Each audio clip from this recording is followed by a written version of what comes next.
பல்லாண்டு பல்லாண்டு பல்லாயிரத்தாண்டு பல கோடி நூறாயிரம்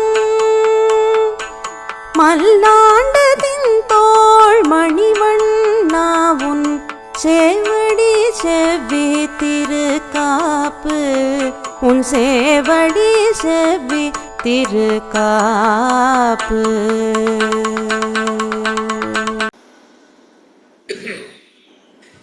அன்பர்கள் அனைவருக்கும் வணக்கம். ஆழ்வார்கள் அனுபவித்த ஆறாவமுதன் அப்படிங்கிற தொடர்கீழ நம்ம ஆழ்வார்களால் மங்களாசாசனம் செய்யப்பட்ட திவ்ய தேசங்களையும் அந்த திவ்ய தேசங்கள் குறித்த பல விசேஷ செய்திகளையும் அனுபவிச்சுட்டு வந்துட்டு இருக்கோம். அந்த வகையில் இன்னைக்கு சோழ நாட்டு திருப்பதிகளில் 40 திவ்ய தேசங்களில் 40வது கடைசி திவ்ய தேசமான சிதம்பரம் அப்படின்னு நமக்கு எல்லாம் நமக்கு சாதாரணமாக சொன்னால் சிதம்பரம் அப்படின்னு சொன்னால் புரியும். அது ஆழ்வாரோட திருவாக்கால வந்தது திருச்சித்திரக்கூடம் அப்படிங்கிற திவ்ய தேசம். அந்த திவ்ய தேசத்தை பற்றி நம்மோட பல அருமையான விஷயங்களை பகிர்ந்துக்க இருக்கிறார் எப்பொழுதும் போல நம்மிடம் இணைந்திருக்கும் திரு பாலசுப்ரமணியன் அவர்கள். வணக்கம் பாலா சார். வணக்கம். எல்லா பக்த கோடி ஜனங்களுக்கும் நமஸ்காரம். சொன்ன மாதிரி ஸ்ரீயப்பதியான நாராயணன் உரைகின்ற 108 திவ்ய தேசத்தில் ஸ்ரீரங்கம் தொடக்கமாக நாம் ஒவ்வொரு திவ்ய தேசமாக சேவிச்சுட்டு வரோம்.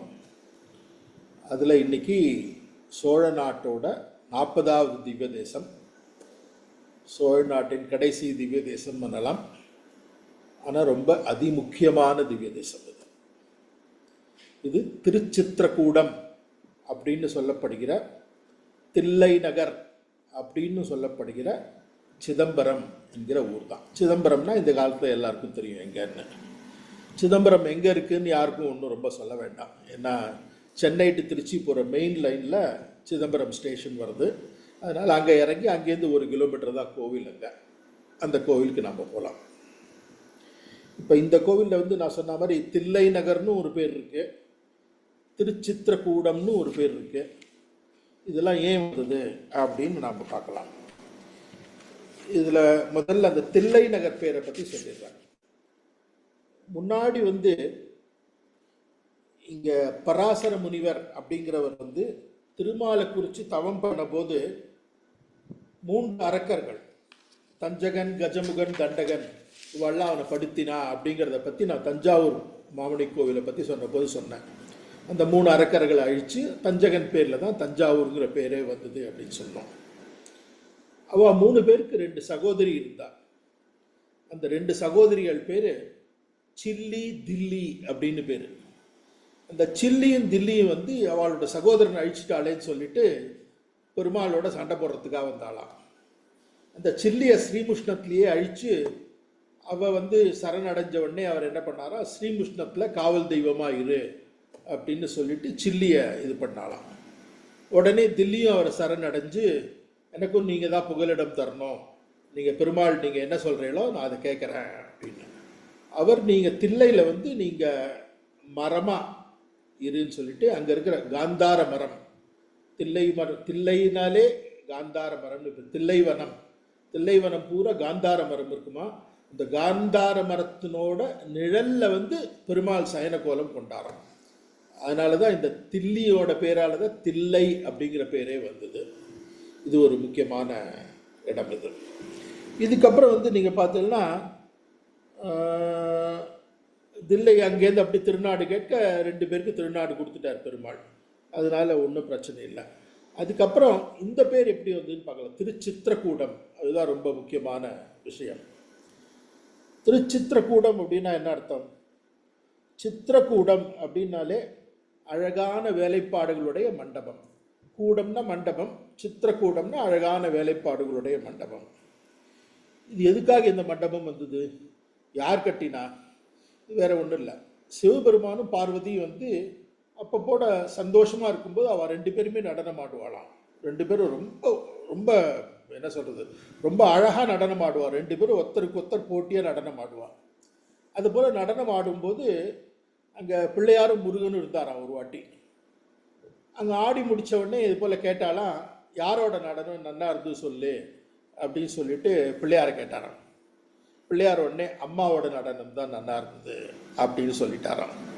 சிவனுக்கு நீ எல்லாம் சின்ன பையன், உனக்கு நடனை பற்றி ஒன்றும் தெரியாது, இது வந்து பிரம்மா கிட்ட போய் கேட்கலாம் அப்படின்னு சொல்லிட்டு பிரம்மா கிட்ட போய் கேட்டாலாம். பிரம்மா என்ன பண்ணாராம், நீங்கள் இங்கே இல்லை, நீங்கள் திருவாலங்காடு வாங்கோ, திருவாலங்காட்டில் வந்து நீங்கள் நடனம் ஆடுங்கோ, திருவாலங்காட்டில் நடனம் ஆடும்போது நான் யாரோட நடனம் சிறந்ததாக இருக்கு அப்படின்னு சொல்லிடுறேன் அப்படின்னு சொல்லிட்டு அங்கே சிவன் சொன்னாராம். திருவாலங்காட்டில் வந்து ஆடினாராம். ஆடி முடித்த உடனே பிரம்மாவுக்கு ஒன்றும் சொல்ல முடியலையாம். எனக்கு சொல்ல தெரியல, 2 பேருமே சிறப்பாக ஆடினேன். அவருக்கு என்ன பயம், யாரையா ஒருத்தர் சொன்னால் ஏதாவது ஆயிட போடுதோன்னு, அதனால் நழுவிக்கிறதுக்காக அவர் என்ன சொன்னார், எனக்கே தெரியல அப்படின்ட்டாராம். அங்கே நந்தி இருந்தாராம். நந்தியை கேட்டாலாம், யாரோட நடனம் நான் பார்க்கவே இல்லையே, நான் காவல் காத்துட்டு இருந்தேன், நான் நடனத்தையே பார்க்கல அப்படின்னு சொல்லிட்டு அவரும் நழுவிட்டாராம். அதுக்கப்புறம் இவன் என்ன பண்ணாலும், சரி பெருமாள் கிட்டே நாராயணன் கிட்டே கேட்கலாம்னு சொல்லிட்டு நேர பெருமாள் கிட்ட போய் நாங்கள் 2 பேரும் நடனம் ஆடுறோம், யார் இந்த நடனத்தில் சிறந்த நடனம் ஆடுறா அப்படிங்கிறத நீங்கள் சொல்லுங்க அப்படின்னு சொன்னாராம். பெருமாள் ஆஹா அதனால என்ன, உங்கள் நடனம் ஆடுறதுக்காக நம்ம இந்த மாதிரிலாம் இருக்கக்கூடாதுன்னு சொல்லிட்டு அவர் என்ன பண்ணாரா, விஸ்வகர்மா மயன், விஸ்வகர்மாங்கிற வந்து தேவர்களுடனோட தச்சன், ஆர்கிடெக்ட் அப்படிம்போம் பாருங்க, தேவர்களுக்கான தச்சன். அதான் மயன்கிறவன் வந்து அரக்கர்களுக்கான தச்சன். அவ 2 பேரையுமே கூட வர சொல்லி பிரமாதமான வேலைப்பாடோட எல்லா சபையும் கட்டி அவள் ஆடுறதுக்காகவே அவள் வந்து என்ன பண்ணாலாம், கம்ப்ளீட்டாக பெரிய பெரிய மண்டபங்கள்னால அந்த நாட்டிய சபையை அவள் நிர்மாணிச்சாலாம். அந்த இடம்தான் இந்த இடம், சிற்சபைங்கிறது வந்து அந்த இடம்தான். இதில் நீங்கள் பார்த்தீங்கன்னா 5 பூதங்களை 5 கலசமாக்கி, 4 வேதங்களை வந்து 4 கோபுரமாக்கி, 36 ஸ்மிருதி சூத்திரங்களை 36 வாயுகளாக்கி, 5 எக்கியங்களை 5 மதில்களாக்கி, 6 அங்கங்களை 6 வாயில்களாக்கி, எல்லாத்தையும் பண்ணி அவ 3 வியாக்கிருதிகளை 3 மாடங்களாக்கி, 100 யூகத்தம்பங்களை 100 மண்டபமாக அமைத்து இந்த சித்திரக்கூடத்தை கனகசபை, ரத்னசபை, நாகசபை, தேவசபை, ராஜசபை ஆகியன சூழ எல்லாம் தோற்றுவித்தாளாம். 2 பேரும் தோற்றுவிச்சாச்சு. இப்போ நடனம் ஆடணும். நடனம் ஆடும்போது இவர் பெருமாள் சொன்னார், நீங்கள் நடனம் ஆடுங்கோ, நான் சயன கோலத்துலேருந்து நான் பார்க்குறேன்னா பெருமாள் வந்து அப்படி மேலே பார்த்துட்டு இருப்பார் அப்படி சயன கோலத்தில். ஸோ பெருமாள் நீங்கள் ஆடுங்கோ, ஆடி முடிச்ச அப்புறம் நான் வந்து எல்லாரோட ஒப்பீனியன் எல்லாம் கேட்டுட்டு யார் நன்னா ஆடினா அப்படின்னு சொல்கிறேன். அப்பயே வந்து சிவனுக்கு வந்து என்னமோ இவர் பண்ண போகிறார் அப்படின்னு தோணித்து. சரின்னு சொல்லிட்டு பெருமாளும் சயன கோலத்தில் அண்ணா 2 பேரும் அவ்வளவு பிரமாதமாக அண்ணா, அவ்வளவு பிரமாதமாக அண்ணா. தேவர்கள் எல்லாரும் வந்துட்டான், எல்லாரும் வந்து பார்த்துட்டு இருக்காங்க. அந்த நடனம் வந்து முடிகிற மாதிரியே தெரியல. அந்த நடனம் ஆடும்போது என்னாச்சா, சிவபெருமானோட காதில் இருந்த ஒரு தோடு வந்து கீழே விழுந்துட்டான்.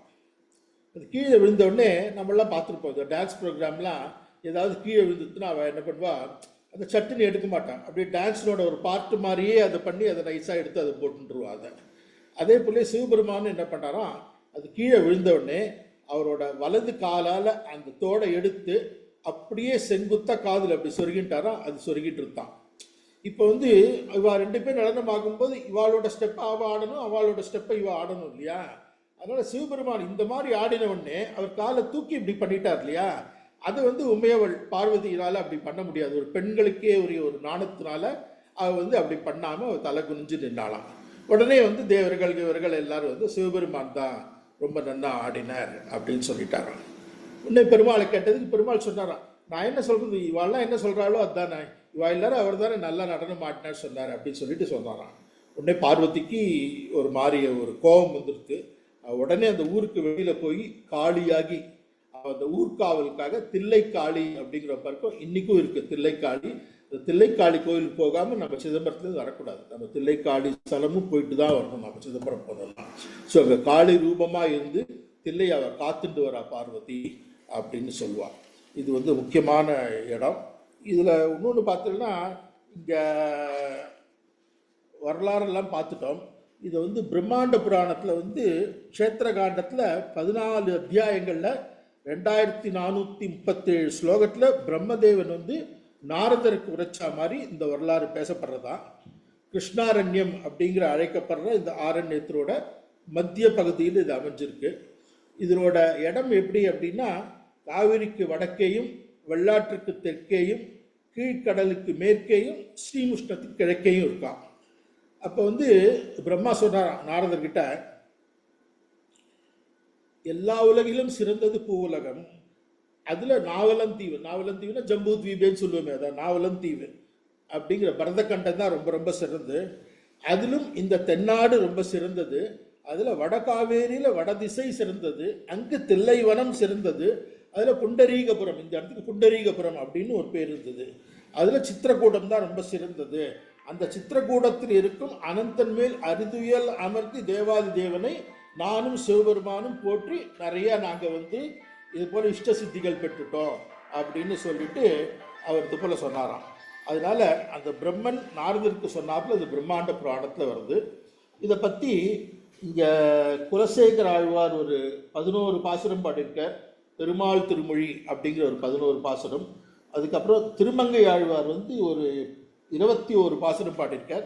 பெரிய திருமொழியில் 3ஆம் பத்து 2ஆம் திருமொழியில் ஒரு 10 பாசுரமும் 3ஆம் பத்து 3ஆம் திருமொழியில் ஒரு 10 பாசுரமும் பாடியிருக்கா. அதுக்கப்புறம் பெரிய திருமடலில் ஒரே ஒரு பாசுரம். ஸோ மொத்தம் ஒரு 11 + 21 32 பாசுரம் இந்த கோவிலை பற்றி பாடியிருக்கா. இதை தவிரமும் வந்து இன்னும் கொஞ்சம் நிறையா சிறப்புகள் இருக்குது.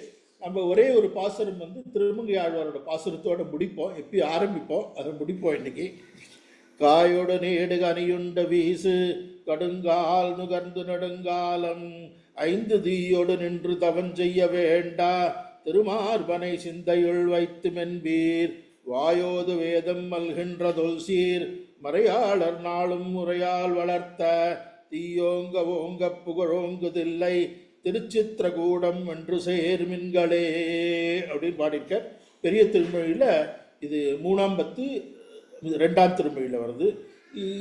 ரொம்ப சிம்பிள் அர்த்தம். இது எப்படின்னா, காயோடு கனிகள் எல்லாம் உண்ணு காற்று மற்றும் நுகர்ந்து வேள்விகளுக்காக சொல்லப்பட்ட 5 தீயனையும் வளர்த்து கடுந்தவத்தெல்லாம் செய்ய வேண்டாம். நீங்கள் அவனை அடைகிறதுக்கு நீங்கள் வந்து வேதமுணர்ந்த மறையோர்கள் தினமும் முறைப்படி வளர்த்த வேள்வித்தி ஓங்கும் அளவிற்கு புகழ் ஓங்கி நிற்கும் திருச்சித்திரகூடத்தில் போயிட்டு நம்ம பள்ளிகொண்ட திருமால் சேர் மார்பனை சிந்தையில் வைத்து நீங்கள் வச்சாலே அவனை அடைஞ்சிடலாம் அப்படிங்கிற அர்த்தம் தான் வருது.